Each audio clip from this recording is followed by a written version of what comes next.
So I've talked to several people about the show, obviously, that's why we're here. I want to focus a little bit more on your career, if that's okay. Sure. Only because I found it really fascinating that you started out as a PA and then became a director, no other schooling in between. Yes. So what kind of hustle does it take to make that happen? School of Hard Knocks, baby. It's a long, grueling, many years. I was a PA for 6 years, a second AD for 5, a first AD for 8. So I had great education. Learning from a lot of great filmmakers, and allowing myself to be a sponge. So I don't think I could have gotten any better education than what I did, even learning through mistakes. And on-the-job training definitely was great. Rolling up my sleeves and getting dirty was how I like to do it. So many people want to be you. They want your career, they want to be involved in this beautiful business of entertainment and telling stories. What would be your advice to someone who was a young cat coming out looking like, hey, I just got this passion, I want to be behind this camera? Yes. I look to be an example however I can be. One of the things I tell everyone is to be you. You know, don't try to emulate anyone else. You can learn or try to, you know, and be inspired by things. Clearly we all are inspired by other people's work in life, but I definitely force everyone to stop and think and make themselves stay open, keep an open mind. Never hit a situation or think that you know it all or you figured it out, because as life changes, this business changes, the way we tell stories evolve. So I think it's very important to definitely just to stay open and continue to learn. Because that was one of the things that I was told and a nugget that I was given, and I definitely use and continue to use. I don't ever think I hit the end of the road. I'm always looking to find new things in myself, new things about life and the business and the technology of it as well. So there are 10 episodes of Underground. Did you direct all of them? I did the first 4. Okay. Yeah. So what part of your toolbox did you have to dig into in order to do this kind of storytelling?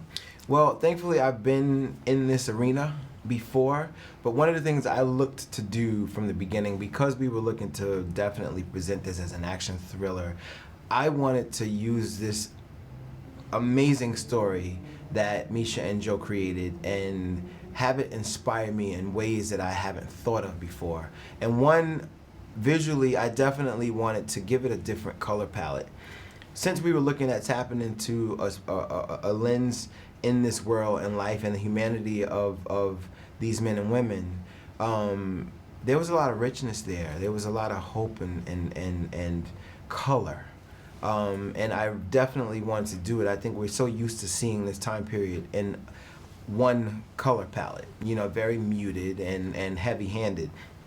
And since we were looking at changing the game and trying to get some swag in this, I was challenged to definitely continue to do that. And now we got John Legend on board. We want that in-your-face musical component. So we're definitely looking to step out being bold. We knew and know that we are taking risks, but we were not afraid of it. And we continue to want to do that. Were there specific challenges working in a period realm? You know, things like, I mean, this was Louisiana. Yes. So you don't have to worry about, let's say, a brand new building that wasn't there showing up because you're out in a rural area. But Yes. other challenges to working in a period. Well, those periods, I mean, those challenges were there because we had certain locations that we tried to use, and clearly we go in and you turn the town upside down, you know, laid dirt. It was horse and buggy. It were not cars. So there were definitely things like even certain aspects. We had a really beautiful opportunity to shoot at this place called the Rural Life Museum.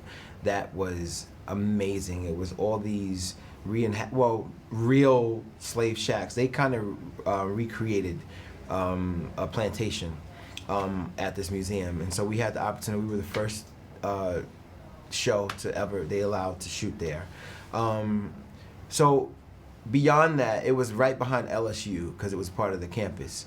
You see telephone poles and different kind of lights that you either have to frame out or take it out visually in post. So there was still a lot of contemporary things that we had to keep our eye open for. Definitely just even in the way the actors talk and walk, you know, making sure that we continue to look at that and remind everyone that We're in 1857, not 2015. Uh-huh. So there were a lot of challenges there, but it was fun. I love those kind of challenges.